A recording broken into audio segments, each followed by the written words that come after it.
Emmanuel തൻ ചങ്കതിൽ നിന്നൊഴുകും രക്തം പാപക്കറ നീക്കുമതിൽ മുങ്ങിത്തീർന്നാൽ ആരും പാപക്കറ നീക്കുമതിൽ മുങ്ങിത്തീർന്നാൽ ആരും എൻ പേർക്കേശു മാരിച്ചെന്ന് ഞാൻ വിശ്വസിക്കുന്നു. പാപം എന്നിൽ നിന്നു നീക്കാൻ യേശു രക്തം ചിന്തി. പാപം എന്നിൽ നിന്നു നീക്കാൻ യേശു രക്തം ചിന്തി.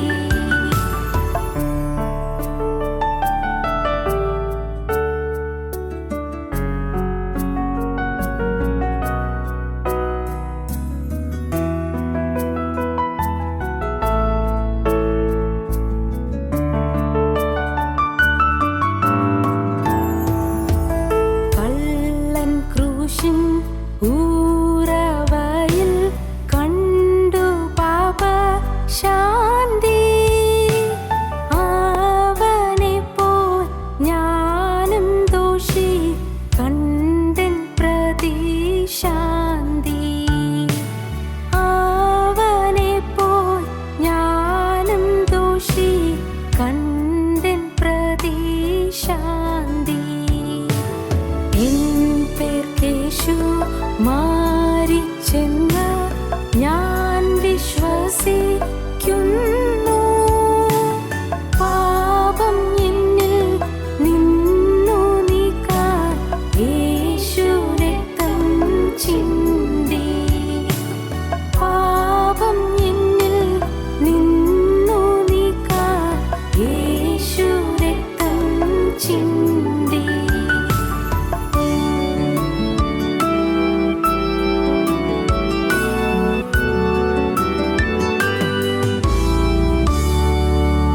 കുഞ്ഞാട്ടിൻ വിലയേറിയ രുധിരത്തിൻ ശക്തി വീണ്ടുകൊള്ളും ദൈവസഭ ആകെ വിശേഷമായി. വീണ്ടുകൊള്ളും ദൈവസഭ ആകെ വിശേഷമായി.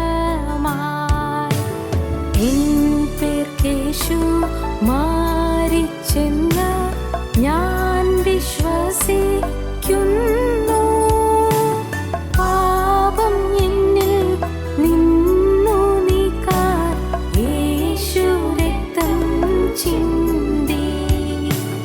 പാപം എന്നിൽ നിന്നു നീക്കാൻ യേശു രക്തം ചിന്തി.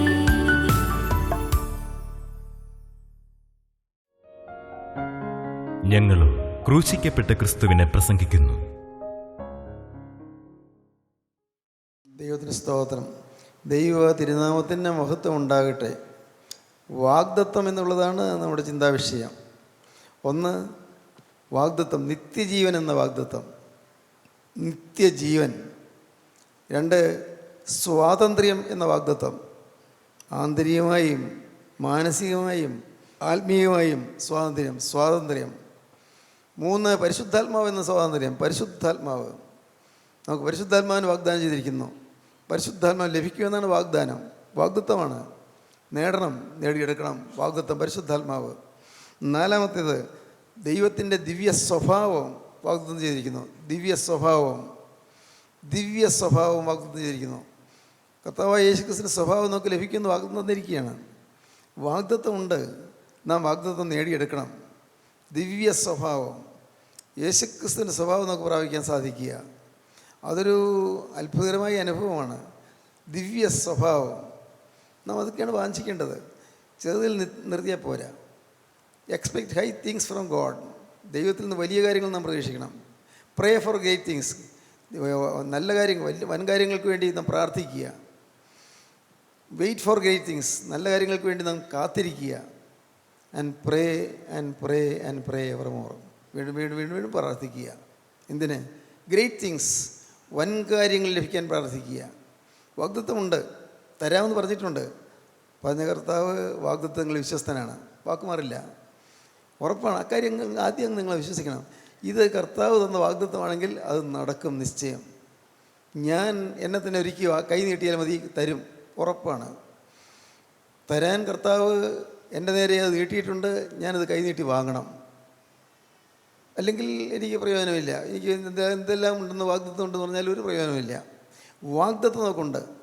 ദിവ്യ സ്വഭാവത്തിൻ്റെ കൂട്ടാളികളായിത്തീരുന്നു. ദിവ്യ സ്വഭാവം എവിടെയും നമ്മുടെ ജീവിതത്തിൽ എളിമയുണ്ടായിരിക്കുക, താഴ്മയുണ്ടായിരിക്കുക, നമ്മുടെ വാക്കുകൾക്ക് മാധുര്യം ഉണ്ടായിരിക്കുക.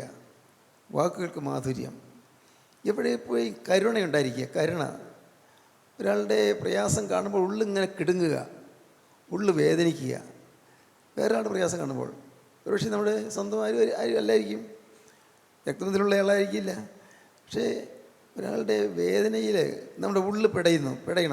നമ്മുടെ ഹൃദയത്തിൽ നൊമ്പരം വരണം. അപ്പോൾ പിന്നെ നമ്മുടെ ഹൃദയത്തിൽ ക്രിസ്തുവിൻ്റെ സ്വഭാവമായി കഴിഞ്ഞു. ക്രിസ്തുവിൻ്റെ സ്വഭാവം എപ്പോഴും ലളിതമായ മനോഭാവം. ആ ക്രിസ്തുവിൻ്റെ സ്വഭാവത്തിൻ്റെ ഓരോന്നോരോന്നും നാം എടുത്തെടുത്ത് നോക്കുമ്പോഴേക്കാണ് നമുക്ക് മനസ്സിലാകും, അയ്യോ ഞാൻ ആ സ്വഭാവത്തിൽ നിന്ന് എത്ര ദൂരെ നിൽക്കുന്നത്. ഇന്നും പരിശുദ്ധയുണ്ട്, കൂട്ടായ്മയിൽ തന്നെ പരസ്പരം ഭിന്നതയുണ്ട്. ഓരോ സ്ഥലത്തുമുള്ള കൂട്ടായ്മയിൽ ദൈവമക്കൾ തമ്മിൽ ഒരു മനസ്സില്ല. നിസ്സാര കാര്യങ്ങൾക്ക് വേണ്ടിയുള്ളതായ അഭിപ്രായ വ്യത്യാസങ്ങളുണ്ട്. ഓരോ സ്ഥലത്തും കൂട്ടായ്മയിൽ ഒരു വലിപ്പ് ചെറുപ്പ ഭേദമുണ്ട്. ചിലരെ നാം ഒരു അകറ്റി നിർത്തുന്ന സ്വഭാവമുണ്ട്. വേണ്ട, നമ്മുടെ ജീവിതത്തിൽ ക്രിസ്തുവിൻ്റെ സ്വഭാവം. അപ്പോൾ എല്ലാവരെയും സ്നേഹിക്കുന്നു, എല്ലാവരെയും ആദരിക്കുന്നു, എല്ലാവരെയും മാനിക്കുന്നു, എല്ലാവരെയും നാം സ്നേഹത്തോടെയും അഭിമാനത്തോടെയും കാണുന്നു. സ്തോത്രം. നമ്മുടെ ജീവിതത്തിൽ ക്രിസ്തുവിൻ്റെ മനസ്സ് കിട്ടുക. നാം ക്രിസ്തുവിൻ്റെ മനസ്സുള്ളവരാകുന്നുവെന്ന് വേദപുസ്തകത്തിൽ ഒരു വാക്യമുണ്ട്. ക്രിസ്തുവിൻ്റെ മനസ്സുള്ളവർ, ക്രിസ്തുവിൻ്റെ മനോഭാവം കിട്ടുക, ക്രിസ്തുവിൻ്റെ സ്വഭാവം കിട്ടുക. പിന്നെയുള്ളത് വാഗ്ദത്ത ദേശം. ദൈവത്തിന് സ്തോത്രം. വാഗ്ദത്ത ദേശം, ഒരു വാഗ്ദത്ത ദേശം നമുക്ക് കർത്താവ് തരികയാണ്. ദേശം വാഗ്ദത്തം ചെയ്തിരിക്കുന്നു. നമുക്ക് അനുഗ്രഹീതമായ ഒരു ഭാവി കർത്താവ് തരുന്നു. ഈ ലോക ജീവിതം കഴിഞ്ഞാലും ഒരു ദേശം നമുക്ക് വേണ്ടി ഒരുക്കിയിട്ടുണ്ട്. ഞാൻ നിങ്ങൾക്ക് സ്ഥലം ഒരുക്കുവാൻ പോകുന്നു. ഞാൻ പോയി നിങ്ങൾക്ക് സ്ഥലം ഒരുക്കിയാൽ ഞാൻ പിന്നെയും വന്ന് നിങ്ങളെ എൻ്റെ അടുക്കൽ ചേർത്തുകൊള്ളും. നമുക്ക് വാക്യങ്ങളൊക്കെ അറിയാം, അല്ലേ? നമുക്കറിയാം, തീർച്ചയായിട്ടും അറിയാം. എനിക്കും അറിയാം, നിങ്ങൾക്കും അറിയാം. എന്നാൽ ഈ യേശു ഒരുക്കുന്ന സ്ഥലത്ത് ഞാൻ ചെല്ലുമോ? ചിന്തിച്ചിട്ടുണ്ടോ? യേശു എനിക്ക് വേണ്ടി സ്ഥലം ഒരുക്കുന്നുണ്ട്, അവിടെ ഞാൻ ചെല്ലുമോ? ഞാൻ നിങ്ങൾക്ക് സ്ഥലം ഒരുക്കുവാൻ പോകുന്നു. ഞാൻ പോയി നിങ്ങൾക്ക് സ്ഥലം ഒരുക്കിയാൽ ഞാനിരിക്കുന്നിടത്ത് നിങ്ങൾ ഇരിക്കേണ്ടതിന് പിന്നെയും വന്ന് നിങ്ങളെ എൻ്റെ അടുക്കൽ ചേർത്തുകൊള്ളും. യേശു ഇരിക്കുന്നിടത്ത് നമ്മളെ ഇരുത്തുമെന്ന് പറയുന്നത് വാഗ്ദത്തമാണ്. വാഗ്ദത്ത ദേശം, യേശു ഇരിക്കുന്നിടത്ത് നമ്മെ ഇരിക്കും. അവൻ്റെ സ്വസ്ഥതയിൽ പ്രവേശിക്കാനുള്ള വാഗ്ദത്തം നമുക്ക് ശേഷിച്ചിരിക്കിയാൽ നമ്മിൽ ആർക്കെങ്കിലും അത് ലഭിക്കാതെ പോയി എന്ന് വരാതിരിക്കാൻ നാം ഭയപ്പെടുക. വാഗ്ദത്തമുണ്ട്, പക്ഷേ ആർക്കെങ്കിലും ലഭിക്കാതെ പോയി എന്ന് വരാതിരിക്കാൻ ഭയപ്പെടുക. വാഗ്ദത്തം നമുക്ക് കിട്ടിയിട്ടുണ്ട്, കർത്താവ് നമുക്ക് വാക്ക് തന്നിട്ടുണ്ട്. ഇതെല്ലാം തരാമെന്നാണ് പറയുന്നത്. സത്യമായിട്ടും ഒരപ്പൻ, മോനെ നിനക്ക് ഈ അടുത്ത പ്രാവശ്യം നിനക്ക് ഡിക്ഷണറി മേടിച്ച് തരാം എന്ന് പറയുന്നു. അത് അപ്പം പറഞ്ഞതാണ്, മോനെ സ്നേഹമുള്ളോട് പറഞ്ഞതാണ്. മേടിച്ച് തരും, ഉറപ്പാണ്. മോളെ നിനക്ക് ഇപ്പോഴത്തെ ഡ്രസ്സ് പോരാ, കുറച്ചുകൂടി ലളിതമായ ഒരു വേഷം, ആർക്കും ഒരു പ്രയാസം തോന്നാത്ത വേഷം, നല്ലൊരു ഡ്രസ്സിങ് തരാം, മേടിച്ചു കൊടുക്കുന്നു. വാഗ്ദത്തമാണ്. ദൈവത്തിന് സ്തോത്രം. നീ ഈ വർഷം നന്നായിട്ട് പഠിച്ച് നല്ല മാർക്ക് കിട്ടിയാൽ നിനക്ക് ഞാനൊരു വാച്ച് മേടിച്ച് തരാം, അപ്പൻ പറയുന്നു. വാഗ്ദത്തമാണ്. ഇതുപോലെ നമുക്ക് അതിൽ നമുക്ക് മനസ്സിലാവില്ലേ? അതുപോലെ വാഗ്ദത്തങ്ങൾ വെച്ചിരിക്കുകയാണ്. നമ്മൾ ചെന്ന് എടുക്കണമെന്നേ ഉള്ളൂ. നമ്മൾ ചെന്ന് കൈവശമാക്കണം, അത്രയേ ഉള്ളൂ. നീ ചെന്നത് കൈവശമാക്കുക എന്നാണ് മോശയോട് പറഞ്ഞത്. നീ ചെന്നത് കൈവശമാക്കുക എന്നാണ് യോശുവയോട് പറഞ്ഞത്. ചെന്ന് കൈവശമാക്കണം. ദേശമുണ്ട്, ആ ദേശം കൈവശമാക്കണം. നിങ്ങൾ ചെന്ന് ആ ദേശത്ത് വസിക്കണം. പ്രിയപ്പെട്ടവരെ, നമ്മിൽ പലരും അനുഗ്രഹത്തിൻ്റെ സമൃദ്ധിയിലേക്ക് ചെല്ലാതെ നാം ഇന്ന് വെറുതിൽ കഴിയുകയാണ്. ആത്മാവിൻ്റെ വെറുതിയിൽ. ഞാനും അതെ, ആത്മാവിൻ്റെ വെറുതിയിൽ. ഒന്നും ഞാനായിട്ടില്ല. ഞാൻ ചിന്തിക്കുക, ഈ അനുഗ്രഹങ്ങളുടെ സമൃദ്ധിയെക്കുറിച്ച് അറിയുന്തോറും കർത്താവേ ഞാൻ ഒന്നും ആയില്ലല്ലോ എന്നാണ് എൻ്റെ ചിന്ത, ഞാൻ ഒരിടത്ത് എത്തിയില്ലല്ലോ എന്നാണ് ചിന്ത. സ്തോത്രം. സത്യമാണ് ഞാൻ പറയുന്നത്. ഞാൻ ഏകാന്തത്തിൽ ഇരുന്ന് പ്രാർത്ഥിക്കുമ്പോൾ ഞാൻ അതൊക്കെയാണ് പറയുന്നത് കർത്താവിനോട്. കർത്താവേ, നീ എനിക്ക് വേണ്ടി വലിയ വലിയ വാഗ്ദാനങ്ങൾ തന്നിരിക്കുന്നു, വലിയ വാഗ്ദാനങ്ങൾ. അവിടം വരെ എത്താൻ ഇനി എത്രയോ മൈലുകൾ ഞാൻ നടക്കണം, എത്രയോ മൈലുകൾ ഞാൻ സഞ്ചരിക്കണം. കർത്താവേ, വാഗ്ദത്തങ്ങളുണ്ട്. പ്രിയപ്പെട്ടവർ, നിങ്ങൾക്ക് ഈ വാഗ്ദത്തങ്ങൾ തരികയാണ് ദൈവം, എല്ലാവർക്കും തരികയാണ്, ഒരാൾക്കല്ല, എല്ലാവർക്കും തരികയാണ്. വാഗ്ദത്ത ദേശം, അനുഗ്രഹീതമായൊരു ദേശം, വാഗ്ദത്ത ദേശം. വായിക്കാം, യാക്കോബിൻ ലേഖനം 2:5 പ്രിയ സഹോദരന്മാരെ കേൾപ്പീൻ. ദൈവം ലോകത്തിൽ ദരിദ്രരായവരെ വിശ്വാസത്തിൽ സമ്പന്നരും ദരിദ്രരായവരെ വിശ്വാസത്തിൽ സമ്പന്നരാക്കിയിരിക്കുന്നു. തന്നെ സ്നേഹിക്കുന്നവർക്ക് വാഗ്ദത്തം ചെയ്ത രാജ്യത്തിൻ്റെ അവകാശികളുമാകേണ്ടതിന് തിരഞ്ഞെടുത്തില്ലയോ? ദൈവം വാഗ്ദത്തം തന്നിരിക്കുന്നു. ദൈവം ചെയ്ത വാഗ്ദത്തത്തിൻ്റെ അവകാശികളാകേണ്ടതിന് തിരഞ്ഞെടുത്തിരിക്കുന്നു. നമ്മെല്ലാവരും തിരഞ്ഞെടുത്തിരിക്കുകയാണ് വാഗ്ദത്തത്തിൻ്റെ അവകാശികളാകാൻ. വാഗ്ദത്ത ദേശം, വാഗ്ദത്ത രാജ്യം, ഒരു രാജ്യം നമുക്ക് അവകാശമായി തന്നിരിക്കുന്നു. ദൈവത്തിന് സ്തോത്രം. ദൈവത്തിന് വലിയ നാമം മഹത്വപ്പെടട്ടെ. ഈ അപ്പോസ്തലനായ പൗലോസ് പറഞ്ഞു, 3-ാം സ്വർഗ്ഗത്തിലൂടെ എടുക്കപ്പെട്ടു എന്ന് പറഞ്ഞു. ശരീരത്തിലൂടെയാണോ പോയത്, അല്ല ശരീരം കൂടാതെയാണോ പോയതെന്ന് അറിയുന്നില്ല. അപ്പോസ്തലൻ അങ്ങനെയാണ് പറഞ്ഞത്, ശരീരത്തിലൂടെയോ ശരീരം കൂടാതെയോ അറിയുന്നില്ല. എന്നാൽ മനുഷ്യന് ഉച്ചരിപ്പാൻ പാടില്ലാത്തതായ അനേക കാര്യങ്ങൾ പറയുകയും കേൾക്കുകയും ഞാൻ ചെയ്തു. വായിച്ച് 2 കൊരിന്ത്യർ 12 പ്രശംസിക്കുന്നതിനാൽ പ്രയോജനമില്ല എങ്കിലും അത് ആവശ്യമായിരിക്കുന്നു. ഞാൻ കർത്താവിൻ്റെ ദർശനങ്ങളെയും വെളിപ്പാടുകളെയും കുറിച്ച് പറവാൻ പോകുന്നു. ദർശനങ്ങളും വെളിപ്പാടുകളും ഞാൻ ഇതാ വിവരിക്കാൻ പോകുന്നു. ക്രിസ്തുവിലുള്ള ഒരു മനുഷ്യനെ ഞാൻ അറിയുന്നു. എന്ന് പറഞ്ഞാൽ തന്നെക്കുറിച്ചാണ് പറയുന്നത്, ആദ്യം വെളിപ്പെടുത്തുന്നില്ല. ക്രിസ്തുവിലുള്ളൊരു മനുഷ്യനെ ഞാൻ അറിയുന്നു. അവൻ 14 സംവത്സരം മുമ്പേ 3-ാം സ്വർഗത്തോളം എടുക്കപ്പെട്ടു. അവൻ എന്ന് വെച്ചാൽ ഞാൻ 14 സംവത്സരം മുമ്പേ 3-ാം സ്വർഗത്തോളം എടുക്കപ്പെട്ടു. ശരീരത്തോടെയോ എന്ന് ഞാൻ അറിയുന്നില്ല. ശരീരത്തോടുകൂടിയാണോ എന്ന് എനിക്ക് അറിയാൻ പാടില്ല. ശരീരം കൂടാതെയോ എന്നും അറിയുന്നില്ല. ഇല്ലാതെയാണോ ഞാൻ പോയതെന്ന് എനിക്കറിയാൻ പാടില്ല. ദൈവം അറിയുന്നു. ദൈവം അറിയുന്നു. ആ മനുഷ്യൻ പരദീസയോളം എടുക്കപ്പെട്ടു. ആ മനുഷ്യൻ പരദീസയോളം എടുക്കപ്പെട്ടു. ശരീരത്തോടെയോ ശരീരം കൂടാതെയോ എന്ന് ഞാൻ അറിയുന്നില്ല. ശരീരത്തോടെയോ ശരീരം കൂടാതെയോ എന്ന് ഞാൻ അറിയുന്നില്ല. ദൈവം അറിയുന്നു. ദൈവം അറിയുന്നു. മനുഷ്യനെ ഉച്ചരിപ്പാൻ പാടില്ലാത്തതും മനുഷ്യനെ ഉച്ചരിപ്പാൻ പാടില്ലാത്തതും പറഞ്ഞുകൂടാത്തതുമായ വാക്കുകളെ അവൻ കേട്ടു. വാക്കുകളെ അവൻ കേട്ടു, ഞാൻ കേട്ടു. മനുഷ്യനെ ഉച്ചരിപ്പാൻ പാടില്ലാത്തത്, പറഞ്ഞുകൂടാത്തതായ വാക്കുകൾ ഞാൻ കേട്ടു. എനിക്ക് ഉച്ചരിക്കാൻ സാധിക്കുന്നില്ല. അവിടെ ഞാൻ കേട്ട വാക്കുകൾ എനിക്ക് ഉച്ചരിക്കാൻ പറ്റില്ല. ദൈവീക ഭാഷയാണ്, സ്വർഗീയ ഭാഷയാണ്, സ്വർഗത്തിലെ ഭാഷയാണ്. എനിക്കത് മനസ്സിലാകുന്നില്ല. എനിക്ക് ഉച്ചരിക്കാൻ പാടില്ല. മനുഷ്യൻ ഉച്ചരിപ്പാൻ പാടില്ലാത്തതും പറഞ്ഞുകൂടാത്തതുമായ വാക്കുകളെ അവൻ കേട്ടു. വാക്കുകളെ ഞാൻ കേട്ടു എന്ന് ഞാൻ അറിയുന്നു. അവനെക്കുറിച്ച് ഞാൻ പ്രശംസിക്കും. അവനെക്കുറിച്ച് ദൈവത്തിന് അതിലെനിക്ക് അഭിമാനമുണ്ട്, പ്രശംസയുണ്ട്. എന്തിനാ പ്രശംസ? പിന്നെ പറഞ്ഞു വരുമ്പോൾ അറിയാം. എന്നെക്കുറിച്ചോ എൻ്റെ ബലഹീനതകളല്ലാതെ ഞാൻ പ്രശംസിക്കുകയില്ല. എന്നെക്കുറിച്ച് പേഴ്സണലായിട്ട്, എന്നെ വ്യക്തിപരമായിട്ട് പറഞ്ഞാൽ എനിക്ക് ആകെ പ്രശംസിക്കാനുള്ളത് എൻ്റെ ബലഹീനത മാത്രം. ഒരു അല്പനായ മനുഷ്യൻ, എനിക്കതേ പറയാനുള്ളൂ. ഒരു കുറിയ മനുഷ്യൻ, അതേ എനിക്ക് പറയാനുള്ളൂ. ശരീരത്തിൻ്റെ ആകാരം, ശരീരത്തിൻ്റെ രൂപം വളരെ ചെറിയ ഒരു ശരീരം, ഒരു രൂപഭംഗിയൊന്നുമില്ലാത്ത ശരീരം, വളരെ കുറിയ ശരീരം എന്നാണ് വേദവസ്തം പറയുന്നത്. കൊരിന്ത്യർ ലേഖനം 2 കൊരിന്ത്യർ 8 വായിക്കുമ്പോൾ കാണാം. അപ്പോസ്തലനായ പൗലോസ് ശരീരപ്രകാരം ഒരു രോഗിയാണ്, അവശനാണ്. എന്നാൽ ഇങ്ങനെ ബലഹീനതയുള്ള ഞാൻ, എന്നിൽ തന്നെ എനിക്ക് സമാധാനമുള്ളത് എന്തുകൊണ്ടാണ്? ക്രിസ്തുവിനെ കണ്ടെത്തി. സ്തോത്രം. പ്രിയപ്പെട്ടവരെ, ഇത് നാം മനസ്സിലാക്കണം. നാം ക്രിസ്തുവിനെ കണ്ടെത്തിയാൽ നമ്മുടെ ബലഹീനതയെല്ലാം നിസ്സാരവൽക്കരിക്കപ്പെടും. എന്തെല്ലാം ബലഹീനതയുണ്ട്. ശരീരത്തിൽ ബലഹീനതയുള്ളവരുണ്ട്, അംഗഭംഗമുള്ളവരുണ്ട്, ബുദ്ധിമന്ദിയുള്ളവരുണ്ട്, കഴിവില്ലാത്തവരുണ്ട്. ചിലർക്ക് ഒരേ കഴിവുകളില്ലല്ലോ, പഠിക്കാൻ കഴിവില്ലാത്തവരുണ്ട്. പക്ഷേ ക്രിസ്തുവിനെ കണ്ടെത്തിയാൽ ഇതെല്ലാം മാറും. ക്രിസ്തുവിനെ കണ്ടെത്തിയാൽ നമ്മളുടെ ബലഹീനതകൾ മാറും. ഇങ്ങനെ ബലഹീനതകൾ പ്രശംസിക്കുന്ന അപ്പോസ്തലൻ പറയുന്നത്, എനിക്ക് വാസ്തവത്തിൽ പലതരത്തിൽ പോരായ്മകളുണ്ട്, പലതരത്തിലുള്ളതായ പോരായ്മകളുണ്ട്. അതിലെല്ലാം ഞാൻ പ്രശംസിക്കുകയാണ്. ദൈവത്തിന് സ്തോത്രം. എന്തുകൊണ്ടാണ് ദൈവം എന്നെ ഇങ്ങനെ സൃഷ്ടിച്ചതെന്ന് ഞാൻ ഒരിക്കലും ചോദിച്ചിട്ടില്ല. അപ്പോസ്തലൻ പറയുകയാണ്, ഞാൻ അങ്ങനെ ചോദിച്ചിട്ടില്ല. എനിക്കെന്താണ് രോഗം വന്നത് ഞാൻ ചോദിച്ചിട്ടില്ല. എനിക്ക് രോഗമുണ്ട്, അത് രാവും പകലും തന്നെ വലട്ടുന്ന ഒരു രോഗമാണ്. പക്ഷേ അതിനെക്കുറിച്ച് ഞാൻ ചോദിച്ചിട്ടില്ല. എന്താ കർത്താവ് മാറ്റി തരാത്തത്? 3 പ്രാവശ്യം പ്രാർത്ഥിച്ച് നോക്കി, ദൈവത്തോട് ഞാൻ ചോദിച്ചു നോക്കി. ഞാൻ ചോദിച്ചതെല്ലാം കർത്താവ് തരാറുണ്ട്. രോഗികൾക്ക് വേണ്ടി ഞാൻ പ്രാർത്ഥിക്കുമ്പോൾ കർത്താവ് രോഗികൾക്ക് വേണ്ടിയുള്ള പ്രാർത്ഥന കേൾക്കാറുണ്ട്. പക്ഷേ ഞാൻ രോഗിയാണ്, എൻ്റെ രോഗം മാറണമെന്ന് ഞാൻ പറഞ്ഞു. ഞാൻ അത് മാറണമെന്ന് പറഞ്ഞിട്ടും കർത്താവ് അത് കേൾക്കാഞ്ഞിട്ടില്ല. കർത്താവ് അപ്പോഴെല്ലാം പറയുന്നു, എൻ്റെ കൃപ പോരേ നിനക്ക് മോനെ, എൻ്റെ കൃപ പോരേ നിനക്ക് എന്താ വേണ്ടത്? ആദ്യം വേണ്ടി നിനക്ക് എന്താ വേണ്ടത്? എൻ്റെ കൃപ പോരെ, എൻ്റെ കൃപ നിനക്ക് മതി, എൻ്റെ ശക്തി ബലഹീനതയിൽ തികഞ്ഞു വരുന്നു. സ്തോത്രം. സഹോദരങ്ങളെ, നിങ്ങൾക്ക് പൈസയ്ക്ക് ഞെരുക്കമുണ്ടോ? അപ്പോൾ ഓർത്തുകൊള്ളണം, കർത്താവിൻ്റെ കൃപ എനിക്കുണ്ടായിരിക്കണം. നിങ്ങൾക്ക് ആഹാരത്തിന് മുട്ട് വന്നു, കർത്താവിൻ്റെ കൃപ എനിക്കുണ്ടായിരിക്കണം. നിങ്ങൾക്ക് പഠിത്ത പരീക്ഷ പാസ്സായില്ല, സാരമില്ല, കർത്താവേ നിൻ്റെ കൃപ എനിക്ക് മതി. ഞാൻ പല പരീക്ഷകൾ എഴുതി നോക്കി, ഒന്നും ജയിച്ചില്ല, കർത്താവേ നിൻ്റെ കൃപ എനിക്ക് മതി. കൃപ വേണം.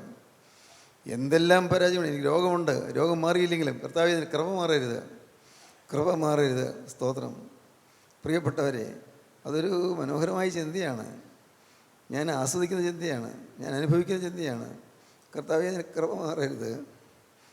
ഞാൻ കൂടെ കർത്താവിനോട് പറയാറുണ്ട്, കർത്താവേ കൃപയുടെ കരം മാറരുതേ, നിൻ്റെ കൃപയുടെ കരം എൻ്റെ തലയിൽ നിന്ന് മാറരുതേ, നിൻ്റെ കൃപയുടെ ആ സ്നേഹം എൻ്റെ തലയിൽ നിന്ന്, എൻ്റെ സ്വഭാവത്തിൽ നിന്ന്, എൻ്റെ ഹൃദയത്തിൽ നിന്ന് മാറരുതേ. എൻ്റെ കൃപ നിനക്ക് മതി. എന്തെല്ലാം വന്നാലും സാരമില്ല. രോഗം വരുന്നോ, ആപത്ത് വരുന്നോ, അപകടം വരുന്നോ, ഞെരുക്കം വരുന്നോ, പ്രശ്നം വരുന്നോ, കർത്താവേ അതെല്ലാം എൻ്റെ കർത്താവിൻ്റെ കൃപയുണ്ടെങ്കിൽ എനിക്ക് അഭിമുഖീകരിക്കാൻ സാധിക്കും. അതിനെല്ലാം പുഞ്ചിരിയോടെ അഭിമുഖീകരിക്കാൻ സാധിക്കും. ദൈവത്തിന് സ്തോത്രം. പ്രിയപ്പെട്ടവരെ, നിങ്ങൾ ഓരോരുത്തരും ചിന്തിക്കുക, ജീവിതത്തിൽ പ്രയാസങ്ങളില്ലേ, നിങ്ങൾക്ക് പ്രശ്നങ്ങളില്ലേ? കൃപ, കർത്താവിൻ്റെ കൃപ, ആ കൃപയാണ് നമ്മെ സ്വർഗീയ രാജ്യത്തിന് അവകാശികളാക്കി തീർക്കുന്നത്. ആ കൃപയാണ് സ്വർഗരാജ്യത്തേക്ക് നമ്മൾ കൊണ്ടുപോകുന്നത്. കൃപയുടെ നിറവ്. സ്തോത്രം. എൻ്റെ ദൈവത്തിൻ്റെ വലിയ നാമം മഹത്വപ്പെടട്ടെ. സ്തോത്രം. പ്രിയപ്പെട്ടവരെ, നിങ്ങളുടെ ജീവിതത്തിൽ നിങ്ങൾക്ക് ഈ കൃപ അനുഭവിക്കാൻ കഴിയുന്നുണ്ടോ? കർത്താവിൻ്റെ കൃപ നിങ്ങളുടെ കൂടെ ഉണ്ടെന്ന് നിങ്ങൾക്കൊരു ബോധ്യമുണ്ടോ? ആ ബോധ്യം കിട്ടുന്നുണ്ടോ? പഠിക്കുന്ന വിദ്യാർത്ഥിക്ക് കർത്താവിൻ്റെ കൃപ വേണം, പരീക്ഷ എഴുതാൻ കൃപ വേണം, പഠിക്കാൻ കൃപ വേണം. ചില സബ്ജക്ട്സ് വീക്കാണ്, ശരിയായിട്ട് പഠിക്കാൻ പറ്റുന്നില്ല, അത്ര എളുപ്പമല്ല. പക്ഷേ കർത്താവിന് കൃപയുണ്ടെങ്കിൽ പഠിക്കാൻ സാധിക്കും. കൃപ കിട്ടണം. ഓരോരുത്തരും അതാണ് ചിന്തിക്കേണ്ടത്. കർത്താവേ കൃപ എനിക്ക് വേണം, അതാ നിൻ്റെ രാജ്യത്തിലേക്ക് വരാൻ എനിക്ക് കൃപ വേണം, ഈ ഭൂമിയിൽ ജീവിക്കാൻ എനിക്ക് കൃപ വേണം. കൃപയാൽ മാത്രമേ എനിക്ക് രക്ഷയുള്ളൂ. കൃപ ഞാൻ അനുഭവിക്കുന്നു. കൃപ എല്ലാം കൃപ. എൻ്റെ അല്ല, ദാനം, സൗജന്യദാനം. ഞാൻ നേടിയതല്ല, ഞാൻ സമ്പാദിച്ചതല്ല, ഞാൻ അധ്വാനിച്ചതല്ല, ഇങ്ങോട്ട് കൊണ്ടുവന്ന് തന്നു. സ്തോത്രം. കൃപ. എല്ലാം അതെ, എല്ലാം കൃപ. കൃപയുടെ നിറവിന് വേണ്ടി നിങ്ങൾ കൊതിക്കണം. ദൈവത്തിന് കൃപ തരാൻ കൊതിക്കണം. കർത്താവേ കൃപ എൻ്റെ മേൽ പതിയണമേ, എൻ്റെ മേൽ ഇറങ്ങണമേ. സ്തോത്രം. ഈ സ്വർഗീയ രാജ്യത്തിന് വേണ്ടി നാം ഒരുങ്ങുകയാണ് വേണ്ടത്. സ്വർഗീയ രാജ്യം, വാഗ്ദത്ത ദേശം, വാഗ്ദദേശത്തിന് വേണ്ടി നാം ഒരുങ്ങണം. എൻ്റെ മനസ്സിലൊരു പാട്ടിൻ്റെ ശകലം വന്നു. ആശിച്ച ദേശം കാണുകയായി, ആശിച്ച ദേശം കാണുകയായി. അത് ഞാൻ പണ്ട് പഠിച്ചിട്ടുള്ള പാട്ടായിരിക്കാം, പക്ഷേ ഈ കൂടെ ആ വാക്ക് വരുന്നു, ആശിച്ച ദേശം കാണുകയായി. എന്താണാവോ അറിയാൻ പാടില്ല. ആശിച്ച ദേശം കാണുകയായി. ആശ വെച്ച ദേശത്തേക്ക് നാം ദ്രുതഗതിയിൽ നീങ്ങിക്കൊണ്ടിരിക്കുകയാണ്. സ്വർഗരാജ്യത്തിലേക്ക് നാം നീങ്ങിക്കൊണ്ടിരിക്കുകയാണ്. സ്വർഗരാജ്യത്തിൻ്റെ അരികത്തേക്ക് നാം ചെല്ലുന്തോറും നാം നമ്മെ തന്നെ ശുദ്ധീകരിച്ചുകൊണ്ടിരിക്കുകയാണ്. കാരണം അവിടെ അഴുക്കുള്ളതിന് ആർക്കും പ്രവേശനമില്ല, അശുദ്ധിയുള്ളവർക്കാർക്കും പ്രവേശനമില്ല, ഒരു അശുദ്ധി അതിൽ കിടക്കുകയില്ല.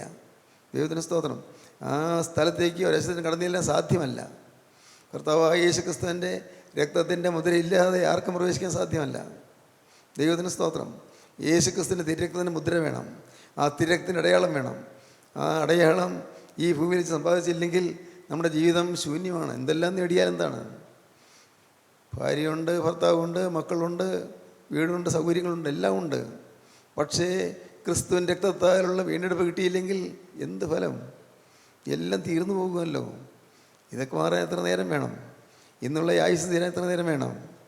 ഇന്നുള്ള ഈ ആയുസ്, ഇന്ന് ശരീരത്തിൽ ജീവൻ കുടികൊള്ളുന്നുണ്ട്, ശരിയാണ്, പ്രാണനുണ്ട്. പക്ഷേ ഇതെപ്പോഴാണ് ഈ പ്രാണൻ വിട്ടുപോകുന്നത് നമുക്കറിയാൻ പാടില്ലല്ലോ. അതുകൊണ്ട് എപ്പോഴും ഈ തിരക്തത്തിൻ്റെ അടയാളമുള്ളവരായി നിൽക്കണം. തിരക്തത്തിൻ്റെ അടയാളം, തിരക്തന മുദ്ര. ഈ മുദ്രയുള്ളവർക്ക് മാത്രമേ അവിടെ പ്രവേശനമുള്ളൂ. ദൈവത്തിന് സ്തോത്രം. സൗദർശിംഗ് ഒരു ദർശനം കാണുകയുണ്ടായി. ആ ദർശനം മനോഹരമായ ദർശനമാണ്. സ്വർഗരാജ്യത്തിൻ്റെ വാതിക്കൽ കൊണ്ടുപോയി ദൂതൻ സുദർശകൻ കൊണ്ടുപോയി നിർത്തി. ഇവിടെയുള്ള കാഴ്ചകൾ കണ്ടോളാൻ പറഞ്ഞു. നോക്കി നിൽക്കുമ്പോൾ അപ്പോൾ ഒരു മനുഷ്യൻ മരിച്ച് കടന്നു വരുന്നു, ആത്മാവ് വരുന്നു. ദൂതൻ അദ്ദേഹത്തിന് പറഞ്ഞു, നിങ്ങൾക്ക് ഇപ്പോൾ പ്രവേശനമില്ല. നിങ്ങൾ അമ്പരന്ന് പോയി. എന്ത്, എനിക്ക് പ്രവേശനമില്ലെന്നോ? ഞാനൊരു സുവിശേഷകനാണ്, ഞാൻ സുവിശേഷം പറയുന്നയാളാണ്. ഞാൻ പറഞ്ഞ എൻ്റെ പ്രസംഗം കൊണ്ട് പലർക്കും പ്രയോജനം കിട്ടിയിട്ടുണ്ട്, എന്നിട്ട് എനിക്ക് പ്രവേശനമില്ലേ? പറയൂ, നിങ്ങൾക്കൊരു കാര്യം ചെയ്യാം, നിങ്ങൾ കുറച്ച് നേരം ഇവിടെ മാറി നിൽക്കൂ, അല്പനേരം കഴിഞ്ഞിട്ട് നിങ്ങളിവിടെ എന്താണ് നടക്കുന്നത് കാണാം. കുറച്ച് കഴിഞ്ഞപ്പോൾ ഒരു ചെറുപ്പക്കാരൻ മരിച്ചു വരുന്നു, യൗവനക്കാരൻ, ആത്മാവ്. സുദർശൻ കാണുന്നുണ്ട്, ഈ അദ്ദേഹം മാറ്റി നിർത്തി ആ മനുഷ്യനെ കാണുന്നുണ്ട്. മാലാഖ വളരെ സന്തോഷത്തോടെ എതിരേൽക്കുന്നു. യൗവനക്കാരൻ മരിച്ച് കിടന്നു ചെന്നപ്പോൾ അവനെ സന്തോഷത്തോടെ മാലാഖ എതിരേൽക്കുന്നു. അതിനുവേണ്ടി മനോഹരമായ ഒരു വലിയ സൗധം, മണിമാളിക അവന് പണിതിരിക്കുന്നത് കാണിക്കുന്നു. അപ്പോൾ ഈ സുവിശേഷകൻ ആദ്യം ഉണ്ടായിരുന്ന സുവിശേഷകൻ പറഞ്ഞു, ഇത് അന്യായമല്ലേ? ഇവിടെ ഈ സ്വർഗത്തിലുണ്ടോ പക്ഷഭേദം? ഞാൻ പ്രസംഗിച്ച് എൻ്റെ പ്രസംഗം കേട്ട് മനസ്സന്തരപ്പെട്ടതാണ് ഇവൻ. എൻ്റെ വീട്ടിലെ വേലക്കാരനാണ്, എൻ്റെ വചനം കേട്ട് മനസ്സന്തരപ്പെട്ടതാണ്. എന്നിട്ട് അവന് പ്രവേശനം കൊടുത്തു, ഉന്നതമായ മണിമാളികയിലേക്ക് കൊണ്ടുപോയി. ഞാൻ അനേകം പേരോട് സുവിശേഷം പറഞ്ഞു. ചിലർക്ക് രോഗശാന്തി ഉണ്ടായിട്ടുണ്ട്, ചിലർക്ക് പ്രയോജനം ഉണ്ടായിട്ടുണ്ട്. അങ്ങനെയുള്ള എന്നെ പുറത്തു നിർത്തി. എന്താ ഇതിൻ്റെ കാരണം? മലാഖ പറഞ്ഞു, ഇവിടെ ഒരു കാര്യമേ നോക്കുന്നുള്ളൂ, ഒറ്റയ്ക്കൊരു കാര്യം. ഞങ്ങളതേ നോക്കാൻ രാജാവ് പറഞ്ഞിട്ടുള്ളൂ, രാജകുമാരൻ്റെ ഛായ ഉണ്ടോ എന്ന് നോക്കണം. രാജകുമാരൻ്റെ ഛായ ഉണ്ടെങ്കിൽ എങ്കിൽ മാത്രമേ കയറ്റി വിടാവൂ എന്ന് പറഞ്ഞിട്ടുണ്ട്. നിങ്ങൾ നോക്കിയപ്പോൾ രാജകുമാരൻ്റെ ഛായയില്ല, രാജകുമാരൻ്റെ ഛായയില്ല. കർത്താവ് യേശുക്രിസ്തുവിൻ്റെ ഛായയില്ല, രാജകുമാരൻ യേശുക്രിസ്തു. രാജകുമാരൻ്റെ ഛായ നിങ്ങൾക്കില്ല, അതുകൊണ്ട് നിങ്ങൾ പ്രവേശിപ്പിച്ചില്ല. മറ്റേ ഞാൻ വന്ന ചെറുപ്പക്കാരന് രാജകുമാരൻ്റെ ഛായയുണ്ട്, അതുകൊണ്ട് ഞാൻ അകത്തേക്ക് പ്രവേശിപ്പിച്ചു. അപ്പോഴാണ് ഈ മനുഷ്യൻ തന്നെ കാണുന്നത്. നോക്കുക, അയ്യോ, വളരെ വികൃതമായ രൂപം. അപ്പോഴാണ് ഇതിൻ്റെ രൂപം എന്താണെന്ന് മനസ്സിലായത്. വികൃതമായ രൂപം, വളരെ വികലമായ രൂപം, വളരെ വൃത്തികെട്ട രൂപം. ഓ, എൻ്റെ സ്വഭാവം, എൻ്റെ ഛായ മാറിയില്ലല്ലോ. വികൃതമായ രൂപം, പൈശാചിക രൂപം. അപ്പോൾ അവിടെ ആ ദിവ്യ വെളിച്ചത്തിൽ തന്നെ കണ്ടു കഴിഞ്ഞപ്പോൾ അവിടെ നിൽക്കാൻ വയ്യാതായി.